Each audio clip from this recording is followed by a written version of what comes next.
Le fait que l'Union européenne, le Parlement européen ait décidé de nous accorder ce prix qui n'est pas le prix tout simplement accordé au docteur Mukwege, c'est un prix qui a été accordé, moi je le considère comme un prix accordé aux femmes congolaises qui survivantes de viols et violences sexuelles. C'est un prix qui est donné au peuple congolais et nos attentes sont énormes. Je crois que ce prix vraiment n'aura de signification pour nous que si l'Union européenne s'engage dans la lutte contre les violences sexuelles pendant les périodes de conflit où les femmes sont le corps des femmes est utilisé comme un champ de bataille, où le viol est utilisé comme une arme de guerre. Nous attendons beaucoup. Et en fait, tout ça, ça se concrétise par l'accord cadre pour la paix, la sécurité et la coopération dans la région des Grands Lacs. Et l'Union européenne est garante de cet accord.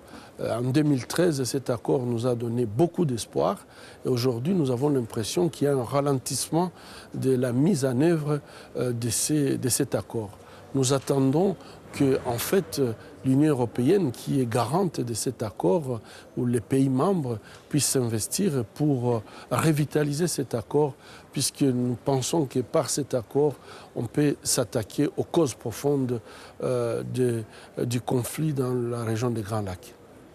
On a commencé à lancer nos cris d'alarme il y a plus de 15 ans pour dire que c'est un phénomène nouveau, c'est un phénomène que nous avions la conviction qu'il était dangereux, puisqu'en fait, si la bataille quitte le terrain classique de bataille pour se faire sur le corps des femmes, avec tout ce que ça comporte comme conséquence, donc non seulement violer, humilier, déshonorer et détruire même l'appareil génital de la femme, en fait, c'est dénier également notre humanité commune. Et c'est vrai qu'il y a parfois beaucoup de confusions qui se font entre ces viols comme armes de guerre, qui sont des viols avec extrême violence, avec une relation sexuelle. Ça, ça n'est même pas apparenté à une relation sexuelle, c'est une arme de destruction massive, c'est une arme en fait qui s'attaque tout simplement aux faibles pour les détruire. Et aujourd'hui, nous voyons l'évolution. C'est de plus en plus des bébés qui sont attaqués. Et donc, lorsque on doit s'attaquer même aux bébés, ça n'a rien à voir avec les rapports sexuels. Et je crois que c'était dommage de voir la lenteur avec laquelle cette question a pu être considérée au niveau de la communauté internationale. Mais il y a eu beaucoup de progrès. Aujourd'hui, le viol est criminalisé. Ça, c'est déjà très bien que ça soit un crime, mais entre les lois, entre les conventions internationales, nous attendons beaucoup plus d'actions.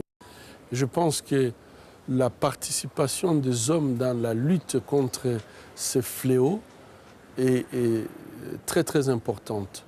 Aujourd'hui, au niveau du Congo, initié par Panzi, nous avons créé un mouvement qui est un mouvement national des hommes en fait qui veulent lutter, qui veulent s'engager dans la lutte contre les violences faites aux femmes.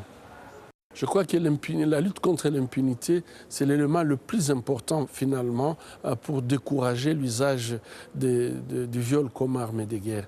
Et ici, nous soulignons l'importance à ce que nous tous, nous puissions venir avec nos idées pour tracer la ligne rouge contre le viol comme arme de guerre. On a pu tracer la ligne rouge contre les armes chimiques, biologiques et nucléaires. On peut le faire contre le viol comme arme de guerre, puisque je crois que c'est la volonté de la société qui détermine en fait l'avenir d'une société.